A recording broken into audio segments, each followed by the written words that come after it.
jàkkaarloo waat ak yéen encore une fois tey ci école de demain tey ñu ñëw fi nga xam ne moom mooy CEM Serigne Mahmadan Mbacké bu Darou Mouhty ñu nar fee waxtaanee li nga xam ne moom moo soxal mbirum éducation physique waaye itam mbirum SVT moo tax ñu nar a dalal ñaari jàngalekat yi nga xam ne seen i xam-xam dafa màcc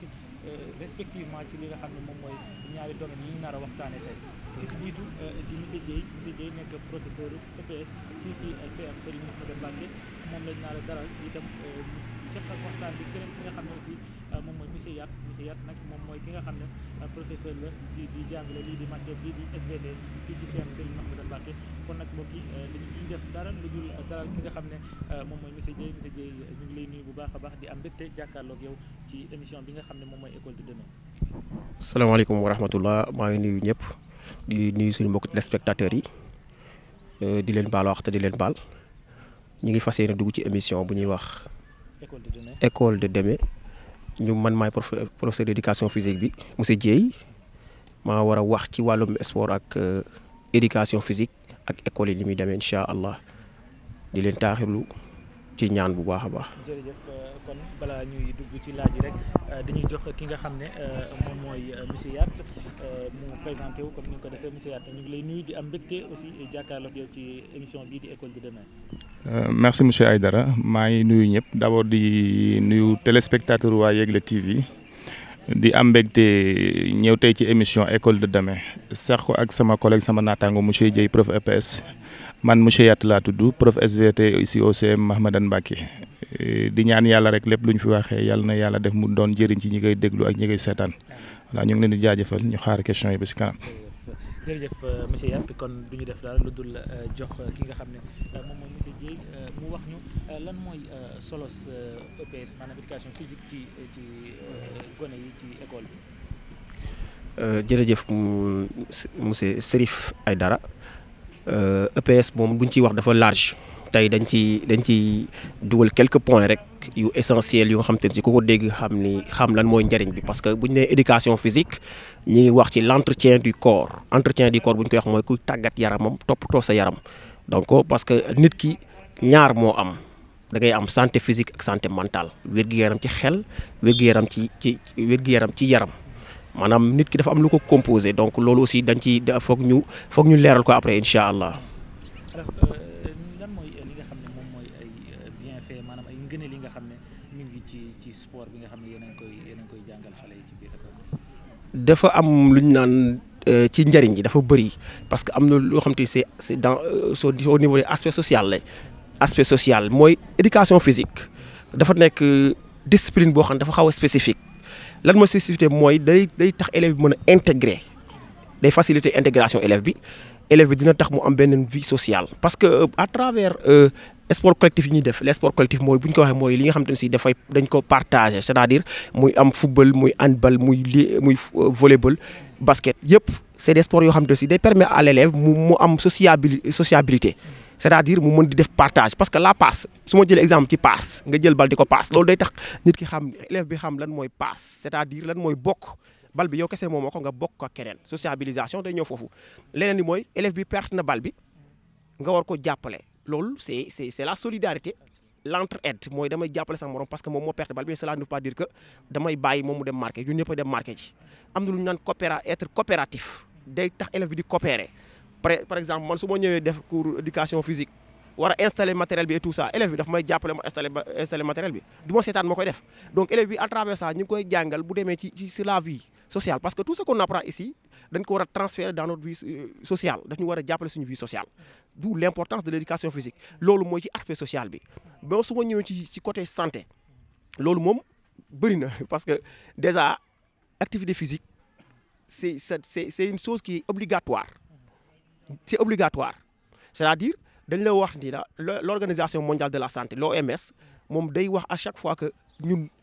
les personnes âgées ou toute personne da nga war a def 10 000 pas par jour mooy ki nga xam te ne si peut-être amul temps pour dem salle wala koo xam te ne si activité moyetu ko muy def yenn activité wala yenn kii moyetu ko muy def yenn activité mën na def 10 000 pas par jour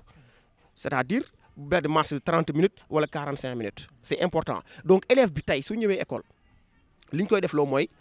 comme ça ñu ngi commencé PPG bu ñu nee PPG mooy préparation physique généralisée day jàppale élèves yi ci lan ci condition physique parce que condition physique bu ñu ko waxee dafa lamb ñaar mooy ci muscle yi mooy ci xol bi mooy ci poumon yi donc foofu la ñuy wax ñun dañuy laal ces parties articulo-musculaire mooy articulation ak muscle yi di laal la partie cardio-pulmonaire c'est-à-dire le cœur et les poumons te monsieur Yade dina ñëw ci loolu leeral ko muscle yi dañoo am rôle bu important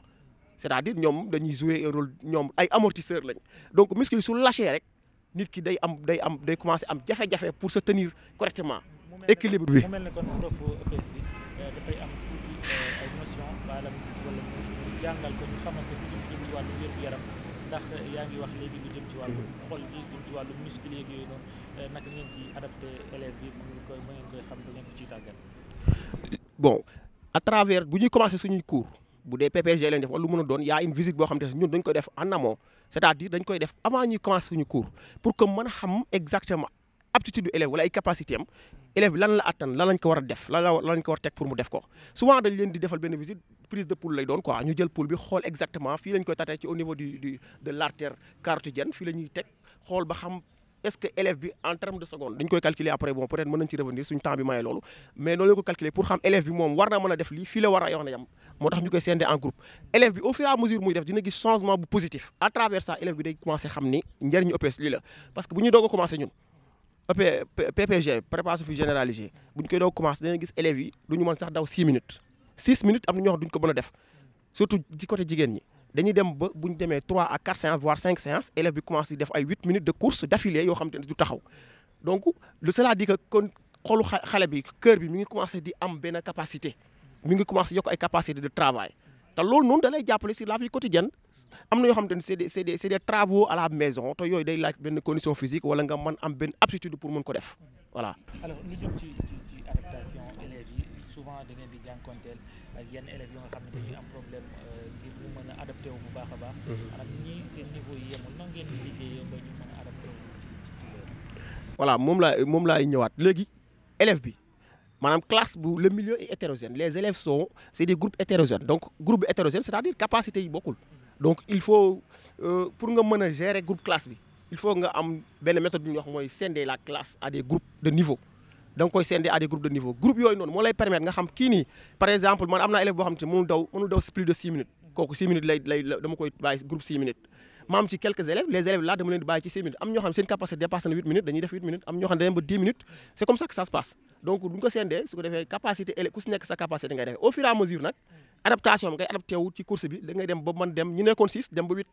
dem fekk ñu nekkoon 8 am na ñoo xam dañuy nekk 6 mën a gënuñ fa duñ fa jógagum quoi mais au fur et à mesure ñuy dem ak entraînement yi dañuy sentir benn changement positif. évolution bi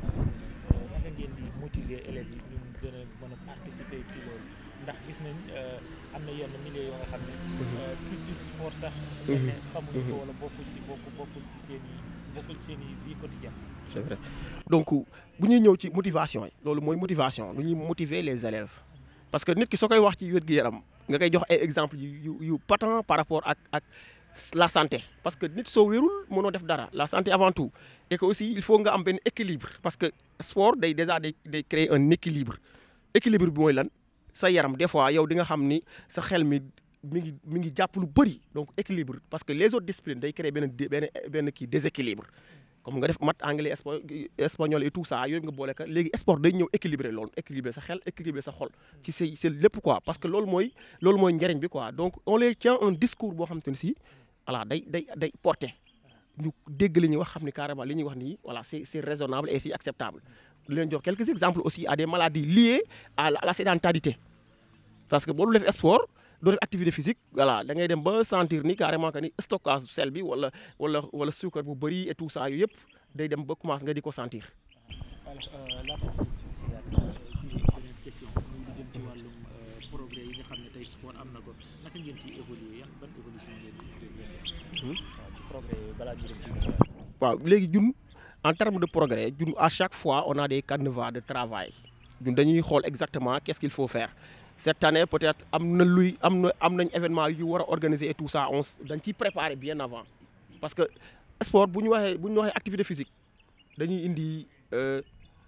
mooy la santé mooy toppatoo sa yaram mais nag dafa am ñaari termes yoo xam te ne si dañ koy boole souvent te boo xoolee mën na am différence bu ndaw mooy bu ne sport ak activité physique.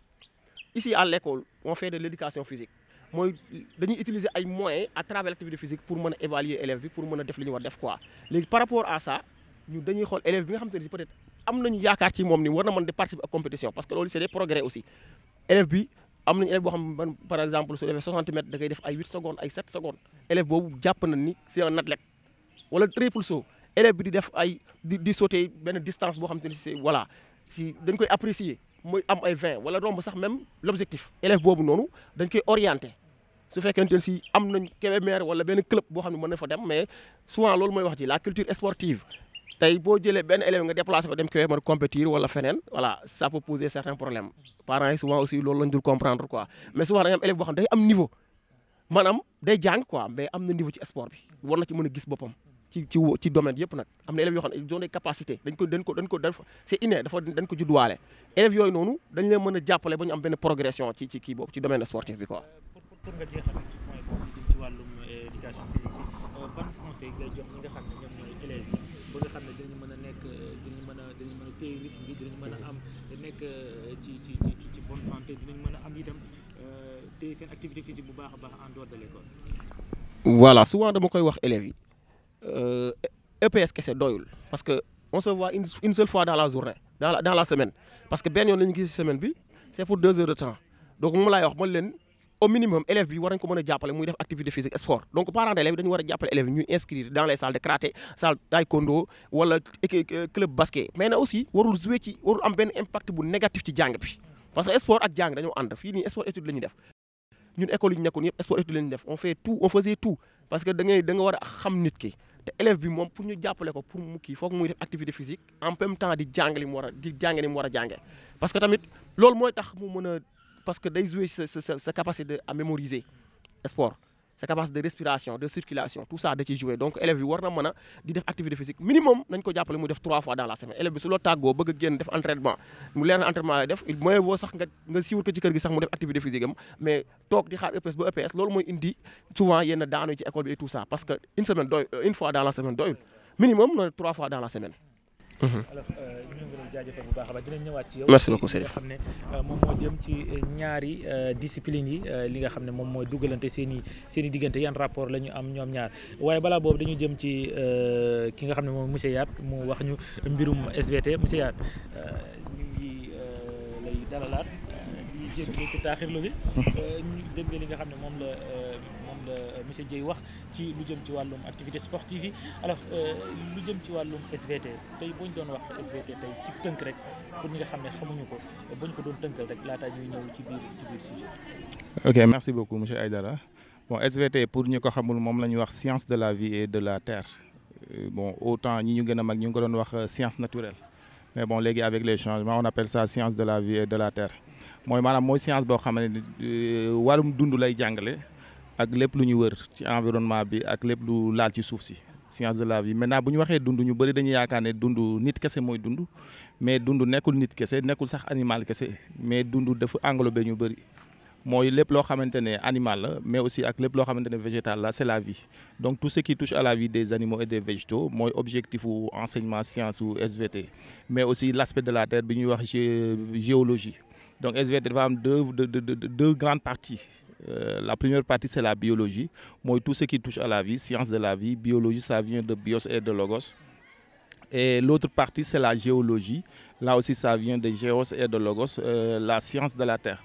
donc boo ko xoolee sous un angle SVT dafa am rapport yu bëri ak yeneen matières yi premièrement avec les activités sportives EPS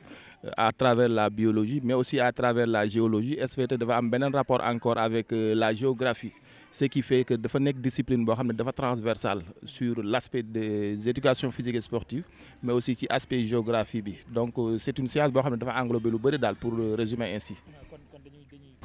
comme que tey suñu sujet bi ñuy waxtaan li nga xam ne moom mooy EPS ñëw ci SVT kon dañuy yem ci li nga xam ne mooy biologie partie biologie boobu kese ñu wax si donc sànq yaa ngi utiliser yenn termes yoo xam ne xamuñu ko sax ci wolof ay biologie ay géologie ñoom seen yooyu noonu termes yu compliqué yooyu naka ngeen di def ba élèves yi mën ci adapté waaw bon comme ni nga ko waxee rek parfois dina nuróo lu jafe mais boo toppee boo ko jaaree fi ñu ko war a jaar du jafe parce que élève bi dès qu'il ne nit sax pas avant muy nekk élève boo xasee buy dund rek yaa ngi def déjà SVT yaa ngi koy dund. que nga xam ne yaa ngi koy dund wala nga ñàkk xam ne yaa ngi koy dund mais yaa ngi ci mais élèves yi déjà à l'école élémentaire dañ leen di préparer au SVT parce que instant bi avec les changements de programme dafa am aspect yu bëri yoo xam ne élèves yi dañ koy jàng dañ ci am ay notions avant même d'arriver au cycle moyen et secondaire donc dañ leen di préparer à ça maintenant enseignement nekkul loo xam ne da ngay ñëw rek nga sol ko élève bi non c'est progressif maintenant élève bi ak âge bu mu toll ak niveau d'étude bi mu toll rek ak liñ koy jox ce qui fait que balaa muy egg si à ce niveau là dina fekk ñu préparer ko ba mu am les prérequis nécessaires à la compréhension des concepts qui doivent lui être enseignés ci niveau bu mu toll quoi donc dina xaw a nuroo lu jafe mais souvent du jafe boo ko jaaree ci yoon bi nga ko war a jaar c'est ça. bu ñu waxee sport wax tàggat yaram wax itam ci mbirum nutrition maanaam ak itam li nga xam ne moom mooy jumtukaay yi ñu war a jëfandikoo moo xam lekk yi ñuy lekk kii ni mel boo ñu doon wax tey ci lu jëm ci wàllum sport ak aliments yi nga xam ne moom la ñu war a jëfandikoo.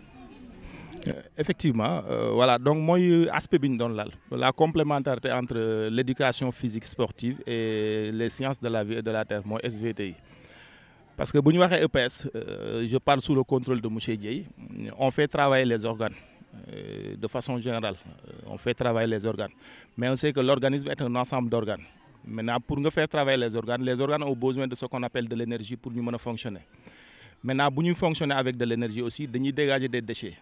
ce qui fait que donc il faut les ravitailler en énergie mais quand ils travaillent aussi il faut qu'ils dégagent des déchets donc quel est l'objectif à ce niveau-là il faut ñu am énergie pour fonctionner mais bu ñu amee énergie aussi il faut leur permettre d'excréter c'est-à-dire ñu renvoyer les déchets qu'ils produisent parce que mu ngi mel ne oto buy daw il faut nga defal ko carburant pour mën a daw mais buy daw faw muy sànni saxaar si ginnaaw saxaar boobu aussi c'est un déchet boo xam ne dafa war a génni ce qui fait que SVT aussi domaine boobu def ciy liggéey c'est au niveau de la fonction de nutrition. Pratiquement foofu lañ toll ak yenn programme yi ci évolution bi fonction de nutrition c'est tout ce qui touche à l'alimentation comme vous l'avez dit mais aussi ça peut aller jusqu'au niveau de la respiration te booy benn constat la boo xam ne gis nañ ko ci fi nga xam ne moom mooy fii ci diwaan Darou Mouhty ñun ñu am habitude boobu noonu souvent dañuy dégg ñi naan la kuy def sport booy soogee daw ba ñëw doo jël ndox mu sedd guy nga naan ñi préfère aussi bu ñu jógee entraînement directement ak seen ñàkk jël kaasu café naan ndax ñaar yooyu yëpp baax na wala bu ci baaxul ndox. Voilà effectivement peut-être avant ñu ñëw foofu vous savez pour nga travailler le muscle dafa soxla ce qu'on appelle le glucose glucose bi moom moo ko jox en plus de l'oxygène bi muy jëlee ci respiration ce qui fait glucose waaw mooy suukar ak lépp lu xeetoo ci suukar maintenant souvent bu ñu waxee suukar dañuy yaakaar ne c'est le sucre de table qu'on utilise sur la table à manger mais nekkul loolu glucose dafa nekk ci aliments yu bëri yoo xam ne ñu ngi koy consommer lu ci mel ni ceeb ak cere ak yeneen aliments yi nga xam ne moom la ñu gën a xam fii ce qui justifie que souvent day gis ko am feebar bu xaw a laal ak suukar dañ lay interdire aliments yooyu et pourtant on dit mais pourquoi ñu may tere lekk ceeb parce que ceeb amul suukar alors que ceeb dafa bëri suukar trop donc glucose boobu ñuy lekk booy def sport plus l'oxygène parce que sport bi dafay augmenter sa capacité respiratoire mais on sait aussi que tout muscle qui travaille a besoin de beaucoup plus d'énergie c'est ce qui explique ce qu'on appelle les phénomènes énergétiques qui accompagnent la respiration donc à ce niveau-là il faut nga am beaucoup d'oxygène mais bu amee beaucoup d'oxygène aussi oxygène bi il faut mu combiner wu avec du glucose pour mën a produire de l'énergie ce qui fait que booy def sport dafa am aliments yoo xam ne surtout moom lañ conseillé mooy surtout les aliments riches en glucides da nga koy soxla lu bëri parce que aliments riches en glucides boobu moom moo lay jox glucose après la respiration parce que le glucose ce n'est rien d'autre qu'un nutriment qui est issu de la digestion des glucides et qui permet maintenant combiné à l'oxygène au niveau cellulaire intracellulaire même ça permet de produire de l'énergie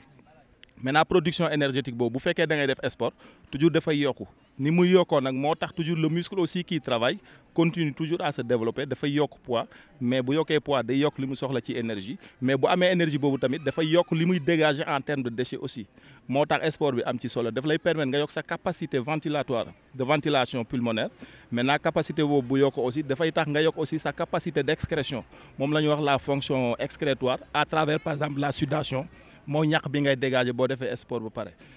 maintenant boo defee sport bu pare dafa am aliments yoo xam ne moom nga war a lekk exactement am na aliments comme ni ma ko waxee les glucides mais aussi am na yoo xam ne dañ koy xaw a tere parce que boo defee sport bu pare sa yaram dina tàng benn tàngaay boo xam ne boo jékkee-jékki nga jox ko lu sedd en un instant dafa am benn genre contraste boo xam ne mën nga ko créer au niveau interne donc ce qui fait que je pars sous le contrôle du prof d'EPS encore une fois souvent boo defee EPS ba pare mën na am sax dañ la ne bul naan automatiquement wala booy naan aussi il faut pas automatiquement se remplir le ventre parce que mën nga naan ba sa biir bi fees mais du tax nga màndi donc qu'est-ce que tu fais da ngay naan lu yàgg mais doo naan lu bëri da ngay naan lu yàgg maanaam da ngay siroter un tout petit peu si je peux me permettre le terme da ngay mos rek de temps en temps comme ça nga xam ne sa organisme bi day commencer adapté wu à ce que tu vas faire par la suite nga soog a naan jusqu'à ce que nga ravitailler sa organisme quoi ci li nga soxla ci ndox mais il faut comprendre que il y a une grande perte d'eau pendant l'activité sportive mais cette perte d'eau là aussi doit être compensée en termes d'apport sinon boo ko deful mën nga dem ba nga xam ne da ngay am benn genre déshydratation parce que mooy excrétion bi ma doon wax à travers la sudation à ce niveau là. ngir jàngale yooyu noonu yan jumtukaay moom ngeen di faral di utiliser ngir rek mën a concrétiser li nga xam ne moom ngeen di jàngal ndaw. Oui bon jumtuwaay yi souvent dans les écoles am na ay maquettes yoo xam ne mën nañ ko utiliser pour faire apparaître certaines notions bien vrai que dans certaines écoles c'est un peu difficile pour nga trouver le matériel mais souvent dans les écoles dina am ay maquettes mais dina am aussi ay documents électroniques mën na am aussi documents sous forme de carte yoo xam ne boo ko utiliser mën na tax nga expliquer élève bi ba mu xam exactement organisme am nan la fonctionner c'est-à-dire au niveau anatomique comme ça élève bi xam l'anatomie de l'organisme ensuite bu xamee anatomie bi mu xam la physiologie xam aussi le fonctionnement des organes quoi donc à travers ça dinañ am ay documents yoo xam ne mën na nekk par voie électronique sous forme de vidéo mais sous forme de photo mais aussi sous forme de maquette yoo xam ne élèves yi mën nañ ko sax manipuler à un certain instant et puis ñu mën ko xam mais souvent aussi nit ki balaa ngay xool sax ci documents yi da ngay xool ci sa bopp d'abord parce que li ngay xool ci documents yi mu ngi ci yow déjà donc am na yoo xam ne mën nga ko comprendre à travers le fonctionnement de ton corps parce que science d'abord da ngay xool ci sa bopp xool ci li la entouré ba pare soog a dem wuti leneen mais le plus souvent la biologie ça commence d'abord par nous donc dinañ am ay documents yoo xam ne day illustrer ces sujets là ces thèmes là au besoin. tey boo doon am yenn défis yi nga xam ne mën ngeen di rencontrer ci classe yi lan lay war a doon. Bon le défi un peu c'est d'abord la connotation qui est faite aux sciences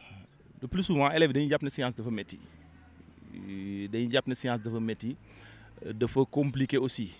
et souvent loolu dañ koy jàpp sax avant même ñuy commencer étudier science ce qui fait que bu ñu ñëw dafa am benn genre prétention boo xam ne dañ koy indaale dafay ànd ak ragal te nit ki loo ragal doo ci réussir mais buñ ci xesee ba dugg am fit bi ba dugg ci biir nga ñemeloo leen ko ñoom d'abord yow mi koy def aussi nga maîtriser ko parce que bu fekkee maîtriser woo ko ñi ngi koy waxal tamit duñ ko mën a maîtriser mais bu fekkee maîtriser nga ko xëcc leen ci ba ñu ñeme nga xam ne c'est pas aussi compliqué qu'on le dise bu ñu xesee ba dugg ci biir dañuy gis ne c'est passionnant parce que c'est la vie de tous les jours SVT li tax mu passionnant mooy li ngay jàngale li ñu lay jàngal moom ngay gis boo ñibbee da nga koy gis ci sa yaram quoi donc de ce fait dafay passionnant da ngay dem ba benn instant da lay happé quoi da lay yóbbu donc da nga koy bëgg mais souvent défi bi moo ñu fexe ba élèves yi bëgg science bi ñeme ko te xam ne aussi ça fait partie je dis pas que c'est l'avenir mais ça déterminera l'avenir certainement aussi pour beaucoup parmi eux. alors pour ñu jeexal ci yow rek nga wax ñu tuuti tey boo doon pousser élèves yi ngir rek ñu mën a am benn curiosité maanaam am kumpa science ci biir école bi naka nga leen koy mën a yan conseil nga leen mën a jox. Bon de façon naturelle être curieux déjà. Un élève, il doit être curieux. D'abord, essayer de comprendre tout ce qui se passe autour de toi. C'est-à-dire ne pas uniquement même se limiter à ce que le professeur te donne. Mais souvent, le prof bi jox boo demee kër nga comparer ko ak ce que tu vis yow personnellement, mais aussi ce que tu vois autour de toi. Maintenant, mën nga ci am difficulté, mais instant le monde ku am difficulté sur la connaissance de certaines notions, xëy na def la neex rek quoi. Mais on a pas mal de sources de savoir yoo xam ne boo ko exploiter, li nga soxla yëpp mën nga ko ci am quoi. Mais de fait, science bi d'abord mooy élève dafa war a am curiosité mooy da nga war a tendre toujours vers le savoir te loo xam nga jéem a comprendre le pourquoi parce que la science n'est là que pour ça jéem ñoo expliquer le fonctionnement de ce qui se passe autour de nous maintenant ku ci ne da nga am say spécificité mais le plus souvent si on est animé par le désir par la soif de savoir li ci des yëpp dafay yomb quoi donc la science d'abord ça commence autour de moi quand je fais mon cours de PS et que je suis ma commencé ñàkk mais je dois comprendre pourquoi may ñàkk nii et je dois comprendre pourquoi bu ma ñàkkee ba pare aussi damay mar donc là boo ko jéemee comprendre boo demee ci prof EPS wala prof SVT bi wala keneen ak keneen docteur bi dina la ko expliquer donc bu la ko expliquer nga gis ne dafa am benn relation benn rapport bu étroit entre la perte d'eau que tu es en train de perdre et aussi l'apport que tu dois avoir en eau. Pourquoi après bu ma defee cours de EPS par exemple tu commences un cours tu as par exemple envie de pisser je vous m'excusez du terme quoi tuur ndox mais nga dem ba mu yàgg le prof ne t'a pas libéré nga dem ba mu yàgg tu constates que envie boobu nga amoon pour tuur ndox dafa disparaître te pourtant bi may commencer j'avais tellement envie d'aller me soulager aux toilettes tour ndox mais amatuma ko c'est parce que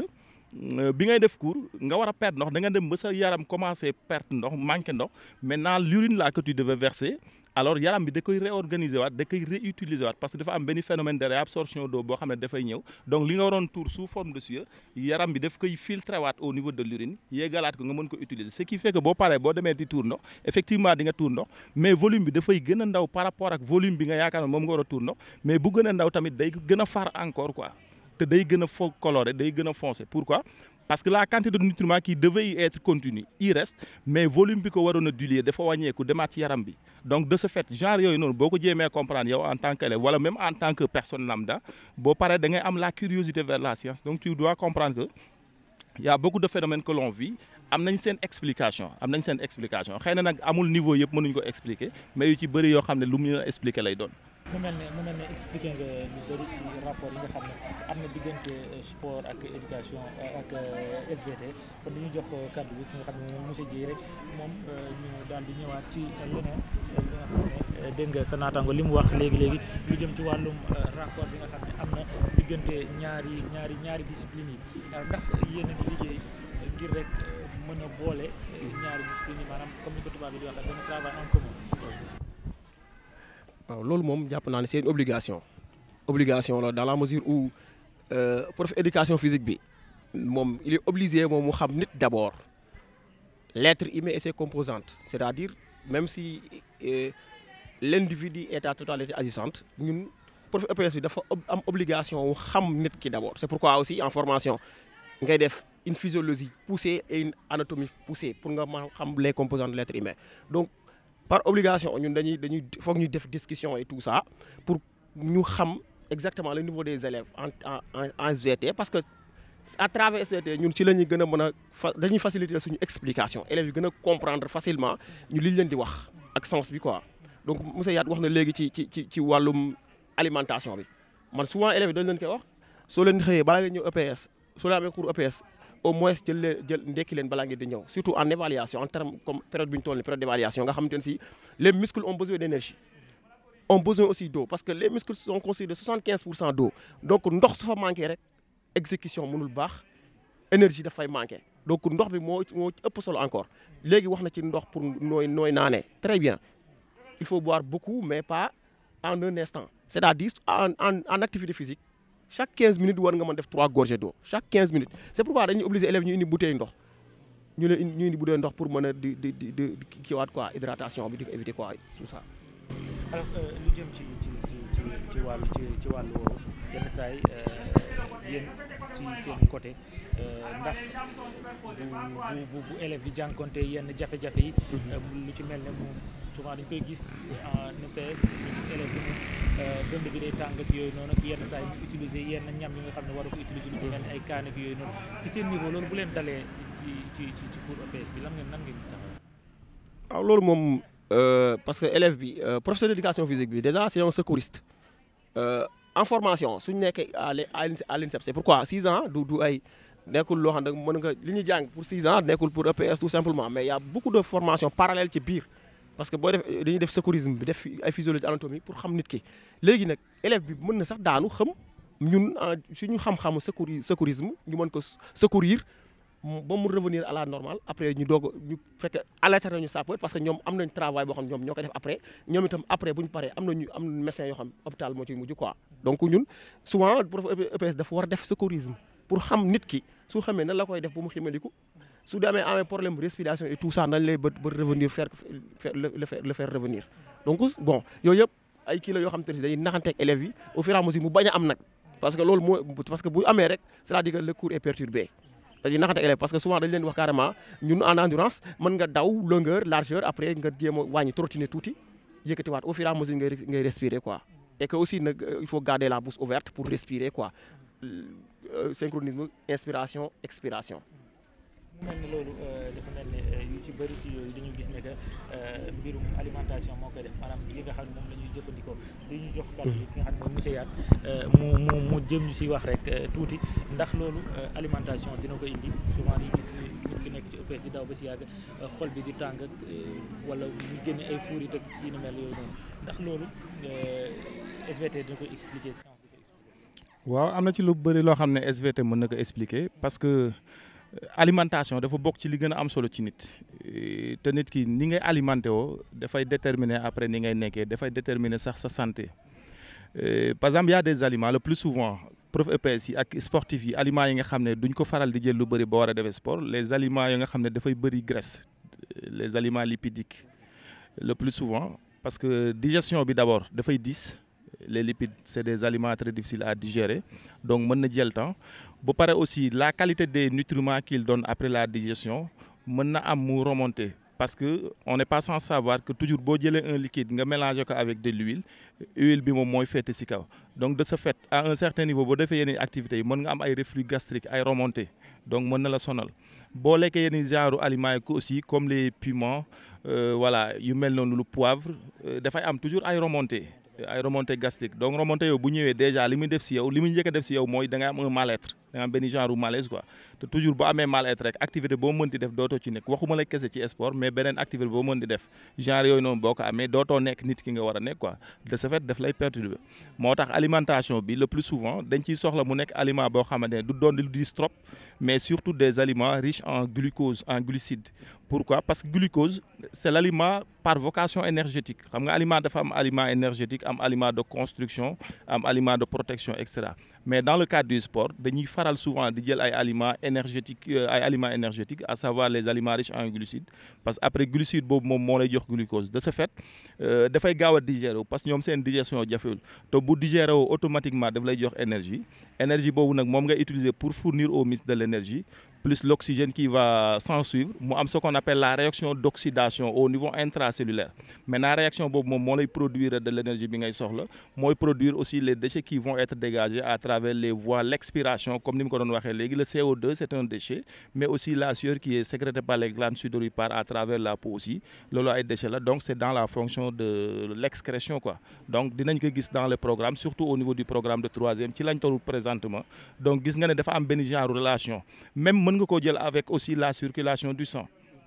parce que quand on dit respiration la respiration ne s'arrête pas uniquement à ce qu'on voit mooy les mouvements respiratoires inspirer mais expirer mais la respiration dafa am foo xam boo fa eggee c'est un phénomène intracellulaire maanaam à travers la respiration l'inspiration tu fais entrer de l'oxygène mais oxygène boobu du yem kese ci poumon yi mais dafa war a dem ba ci cellules yi kan moo ko yóbbu ci cellules yi c'est le sang qui va l'amener au niveau des cellules mais sang bi c'est la circulation donc tu vois que dafa am relation entre la nutrition la respiration la circulation et donc activité EPS yi donc sang bi bu ñëwee day jël oxygène bi yóbbu ko ci organes yi mais day fekk organes yi tam bi produire des déchets le CO2 la vapeur d'eau qui est issue de leur fonctionnement mu jëlaat ko indi ko ci poumon yi nga war ko expirer ce qui fait que saa yoo yokkee sa ventilation pulmonaire à travers les activités EPS da ngay constater ne en même temps aussi sa rythme cardiaque dafay augmenter augmentation bu mooy justifier l'augmentation du pouls que monsieur Dieye évoqué en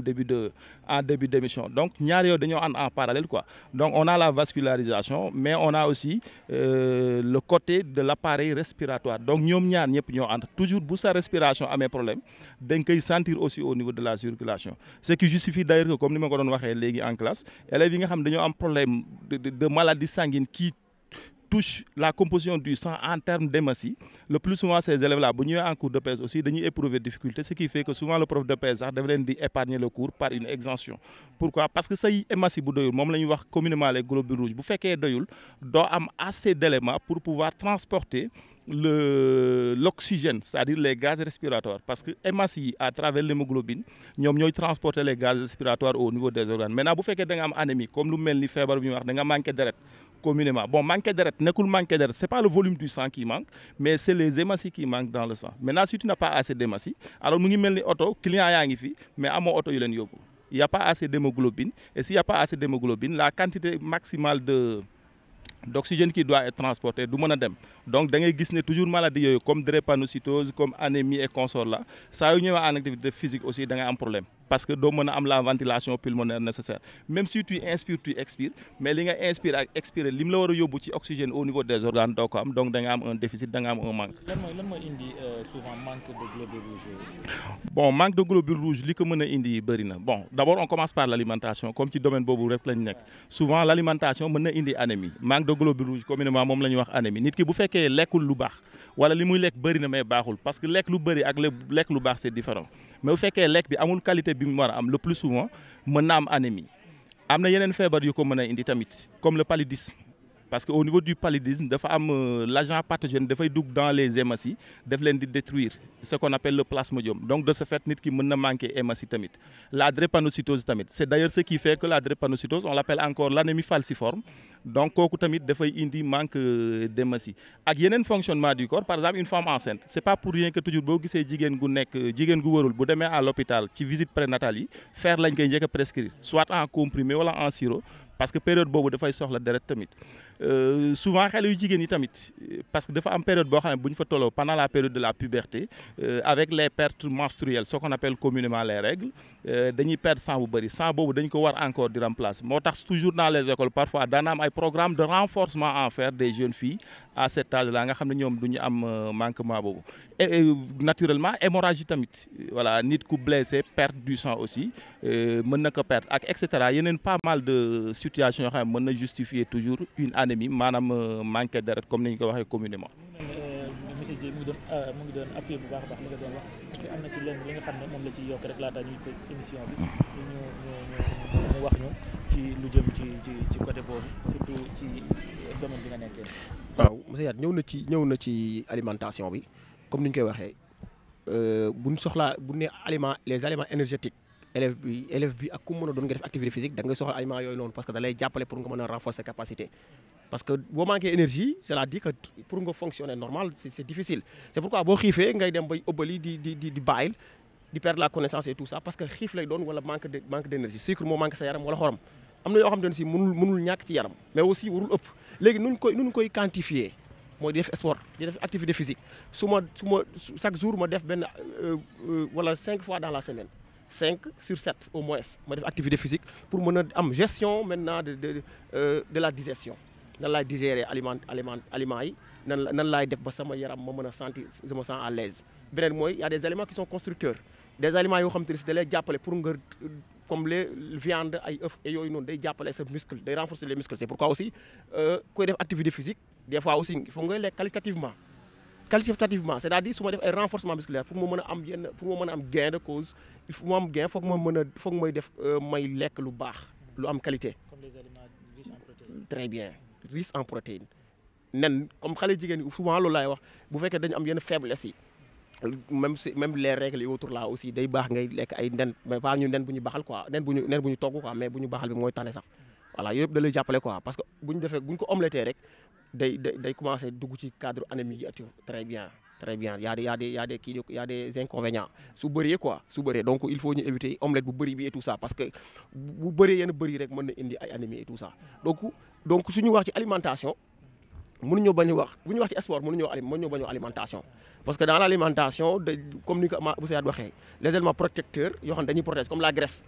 aussi boo xoolee les athlètes les marathoniens ñoom souvent bu ñuy daw da ngay dem ba gis ni les marathoniens daw 42 kilomètres da ngay dem ba gis ni ñii presque ay squelette kese la ñuy am quoi parce que ñoom très bien parce que ñoom dañuy daw ba dem ci phase glycolyse ba romb foofu maanaam dañuy dem ba dootu ñu am énergie bi ñu war a am parce que épuisé nañ seen graisse yëpp quoi donc élève bi du àgg foofu élève bi ñun souvent parce que EPS la ñu wax il faut que tout le monde adhère ñëpp ci war a dem c'est pourquoi aussi ñun bëgguñu di isoler élève bi exemption suñu sañoon du am mais si le médecin dit que l'élève doit exempter voilà kooku c'est le médecin qui a dit ça donc dañ koy accepter mais bu dee comme maladie yenn asthme yi qui ne sont pas du tout intenses dañ lay accepter ci classe bi di la gérer am na méthode bu ñu lay dawalee am na méthode bu ñu lay contrôler voilà ça pourrait pas avoir un impact négatif dañ lay jàppale parce que asthme nekkul lu dul comme mën naa jël exemple ci tame bu waroon di segg mu am ay fatt tur yi fatt léegi tur yooyu bu fattee gi ñu war a jàlle du ko jàlle donc su dee def activité physique au fur et à mesure da ngay sentir ni mi ngi commencé respiration mi ngi commencé di normal c'est pourquoi ki am asthme ak yenn maladies yi da nga war def activité physique mais contrôlé c'est-à-dire que waroo daw yow kese waroo daw sans nga yor ndox di naan et tout ça parce que yooyu yëpp da lay jàppale très bien da nga war am coach très bien voilà da nga war am coach bu dee école la professeur d'éducation da war di bàyyi xel man souvent su may daw la élèves yi nga xam dañu am yenn kii yi dama leen di bàyyi xel souvent éducation bu ñu dee def PPG duñu toog bu élèves yi daw nii autour du terrain duñu toog parce que dañuy bëgg di sentir la respiration de l'élève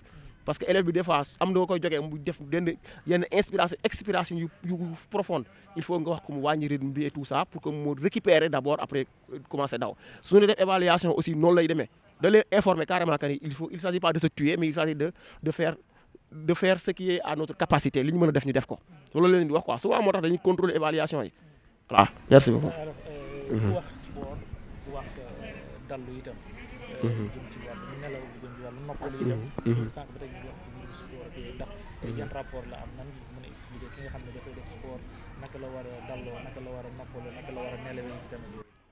bon ku wax sport loolu ngay wax moo ci nekk ku wax sport wax affermissement wax épanouissement wax récupération affermissement de la santé boo duggee ci cadre activité physique sport rek yaa ngi dal yaa ngi ci affermissement de la santé parce que yaa ngi toppatoo sa yaram bu ne épanouissement loolu beneen partie la peut-être sport sax am na nu muy demee bu dee sport collectif la le fait que nekkul compétition parce que quand dans les compétitions peut-être y a le stress y a une dose de stress mais bu dee entraînement la yow nga entraîné sa bopp voilà tu te sens épanoui bu fekkente ni si nag récupération c'est la base aussi c'est la base parce que boo dul récupérer mënoo am gain ku dul récupérer il faut dormir suffisamment parce que dañu la wax carrément au minimum bu dee adulte la 8 heures sur les 24 heures voilà mais maintenant da ngay gis nit ñi nelawatuñu loolu mooy indi yenn maladies yi sax nag parce que boo manqué nelaw mën na la indil grippe mën na la indil lu ne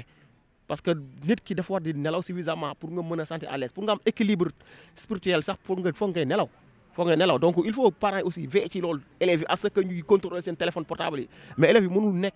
war a xëy 8 heures tëdd 2 heures du matin wala très bien donc nelaw dafa am diggante boo xam fa ngay nelaw pour am gain nelaw bu muy amee njariñ mooy bi ngi à partir de 21 heures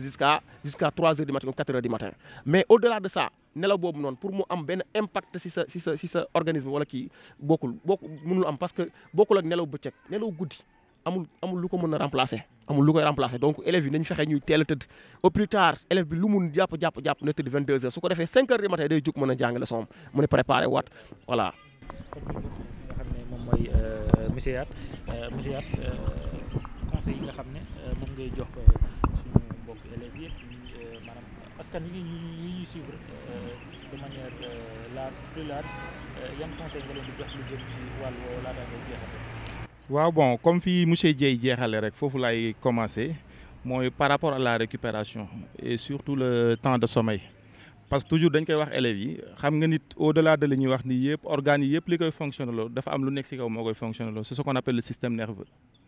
boo mënee daw c'est parce que say nerfs dañoo fonctionnel c'est parce que say muscles dañoo fonctionnel c'est parce que da nga am sécrétion hormonale bu doy boo xam ne mën na tax activités yi nga soxla yëpp nga koy def te loolu yëpp li koy def mooy le système nerveux moom moo koy contrôler bu fonctionné tul correctement yow doo équilibré bay tala daw say cër du dox donc da ngay paralyser donc système nerveux li ñuy wax ni yëpp moom moo nekk chef bi moom mooy contrôler tout maintenant système nerveux boobu pour mu mën a fonctionner dafa soxla ce que vous l'avez dit comme vous l'avez dit dafa soxla du temps de repos et temps de repos boobu daf koy am surtout ci sommeil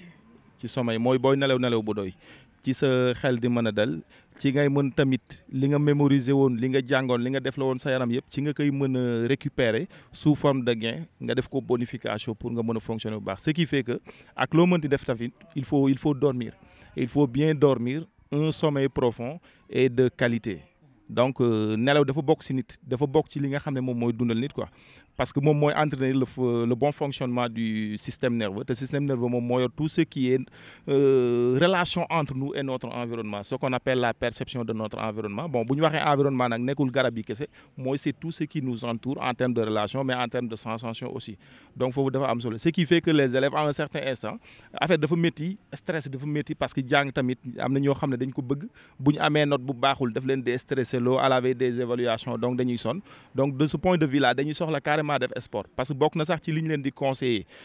bu ñuy def un bon fonctionnement du système nerveux il faut nga récupérer il faut bien manger mais il faut aussi faire des activités sportives maintenant bu ñu nee activités sportives comme ni ko saa waay waxee waxuñu compétition sportive quoi mais activité sportive même la marche activité sportive la mais Sénégal malheureusement boo nee activité sportive xale yu góor dañuy yaakaar dem football yi la wala dem defi du basket wala la lutte alors que c'est pas ça nit mën nga def sport yu bëri yoo xam ne mën na la permettre nga relâcher wu mën nga tamit à travers toujours ces activités là nga def des jeux d'esprit parce que loolu tamit daf lay ubbi day ubbi sa xel mi day ubbi sa système nerveux ba nga xam ne di nga gën a mën a libéré wu di nga mën a gën a jàng li nga bëgg a jàng mais li mën da nekk mooy nga passer toute la nuit à apprendre passer toute la journée à fonctionner alors que nelaw bi war si yow doo ko def le plus souvent da nga koy def ça peut marcher aujourd'hui ça peut marcher demain mais un jour viendra ça va casser dootul jàll quoi donc on a besoin d'avoir un bon organisme un esprit sain dans un corps sain mais l'esprit pour qu'il soit sain il faut d'abord qu'il fonctionne bien il faut qu'il soit libéré de temps en temps il faut nga def des activités d'épanouissement le plus souvent damay wax booy ne jàng dafa am ñaar quoi dafa am jàngu qualité ak jàngu quantité maintenant jàngu qualité bi moo gën jàngu quantité bi le plus souvent da ngay gis benn booy ci seen kër nga xam ne toute la nuit pratiquement il passe tout son temps à apprendre mais résultat yi bu ñëwee c'est décevant et pourtant mënoo ko reprocher ne jàngoo mais ni muy jàngee moo baaxul nga gis koo xam ne tuuti lay jàng mais toujours bu ñëwee da ciy génn parce que moom ni muy jàngee moo baax donc il faut qu'on fasse la différence entre la qualité et la quantité des études la qualité bon am na ñoo xam ne boo leen ko waxee nag yéen i booyu tapale yi bon dañuy naan naa jàng tuuti dem taw quoi mais ku ne xam nga ni sa organisme di fonctionner xam nga li baax si yow mooy nga fexe jàng li ngay jàng nga teg de façon saine am na heure yoo xam ne c'est probable c'est propice pour nga mën a jàng dugal dara nga koy jàng mooy comme heure bi nga wax teel a tëdd nelaw teel a yeewu sangu lekk dara ba sa biir am dara nga mën a toog mais boo amee hypoglycémie parce que tu n'as pas bien mangé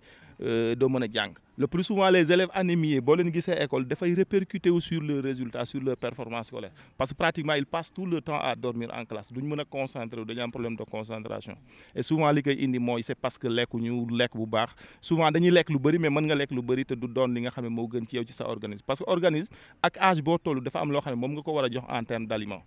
maintenant comme bokkuñu âge yi ak suñu organisme nan lay fonctionner à un certain étape aussi bokkul ku ci ne ak li nga soxla ak sa âge quoi mais les élèves surtout à leur âge entre le collège et le lycée ils ont besoin de manger beaucoup d'aliments énergétiques parce que souvent le travail intellectuel qui se passe dans les salles là dañ koy xeeb mais booy li ñuy daj ci salle yi parfois moo gën a métti sax li nga xam ne moom la ouvrier bi daj ci chantier bi mu nekk en termes de dépense énergétique li ngay daj ci classe li ngay libérer ci énergie moo gën a diis fuuf parfois ci ki nekk ci tool bi wala ki nekk ci chantier bi wala ki nekk feneen di dóor waar mais parfois dañ koy xeeb naan jàng dafa yomb nañ fexe ba les élèves balaa ñu ñëw école nañ lekk même s'ils n'ont pas envie de manger il faut qu'ils prennent quelque chose pour pouvoir résister parce que c'est un travail énergivore les études donc conseil boobu daal lañ leen di jox ñu jéem a récupérer bu baax mais aussi bien manger et entraîner le corps à travers les activités sportives. mu mel ne waxtu bi faj na ñu bàyyi la rek balaa ñu jox monsieur Dieng ñu tàggatoo ñu bàyyi la nga tàggatoo rek sa voilà donc dañuy kontaan bu baax a baax ci émission bi ngeen indi fii tey ci CM Mahmadane parce que là aussi dafay montrer une autre facette de l'école c'est l'école de la société. Donc c'est la télé qui s'est déplacée venir jusqu'au niveau de l'enceinte de l'établissement mënoon nañ dem plateau toog fa mënoon nañ dugg ci salle de classe yi toog fi mais puisqu'on parle aujourd'hui du terrain on parle de sport donc on a jugé préférable de faire ça ici même au terrain d'EPS ñu defee ko fi donc loolu déjà c'est un aspect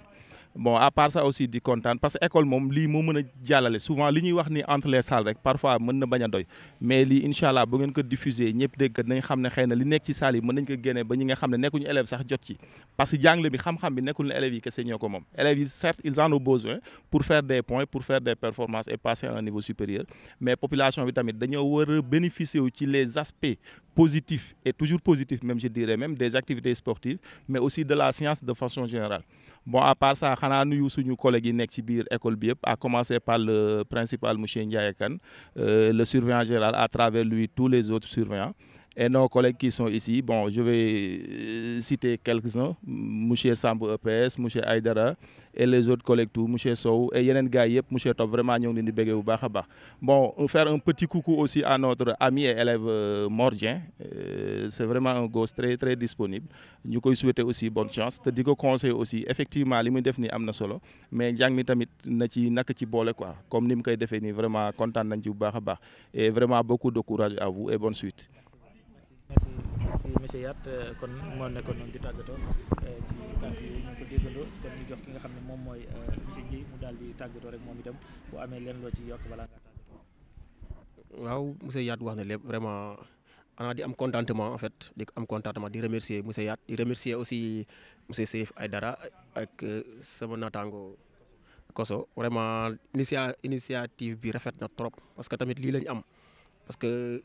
lii c'est un moyen de communication moo ñu permettre ñu mën a jàllee li ñu bëgg a jàllee te duñ dem ci kenn wala duñu def yenn déplacement yi peut-être aussi que ni mënoon nañ que def bu yàgg mais tey la ko yàlla tudd di kontaan parce que tamit yàgg nañu bëgg di am fu ñuy waxee fu ñu déggee li ñuy wax parce que vraiment parents yi foog ñu xam lan la ñuy def ci école yi te lii occasion la tey au moins bu ñu xamul lépp it am na lu ñu jot a xam ci li ñuy def ci école yi tey bu prof anglais bi ñëwoon wala prof espagnol bi sama naataango yi ñu leen nuyu de passage bu ñu ñëwoon noonu lañ koy waxee tey principal bu jëloon sama place yaat parce que mon prof SVT déjà su ñëwoon tey li yaat wax loolu lay waxaat donc vraiment message bi je pense que jàll na ñu ñaan yàlla nit ñi jot ci ñu ci war a jotee lu ci jub ñu xam ni suñu borom subhanahu wa taala la lu ci dëngin ñu xam ni noonu la demee suñu borom subhanahu wa taala la vraiment di kontaan di remercier ñëpp voilà di remercier encore une fois monsieur Samb sama doyen bi nga xam te ne peut-être def naa lii nii waaye yaakaar naa ne moo ma gën a placé pour def ko ëpp ma xam-xam foofu ci côté boobu parce que voilà ba naa ni def na 10 ans de service may doog a ñëw voilà merci beaucoup jërëjëf. di leen jaajëfal di leen wax rek du yem ci prof SVT école de demain lañ ko wax lépp ci kàttanu yàlla dinañ ko laal beneen émission lay doon incha allah ñu nar a dalal ñeneen itam ñoo xam ne itam ñoom it ñu ngi ci biir école bi di ci yëngatu di joxe xam-xam di jàngale xam-xam ci biir école yi ci biir école de demain lay doon incha allah di leen teewloo di leen jaajëfal bu baax a baax seen teewlu di leen jox di ëllëg incha allah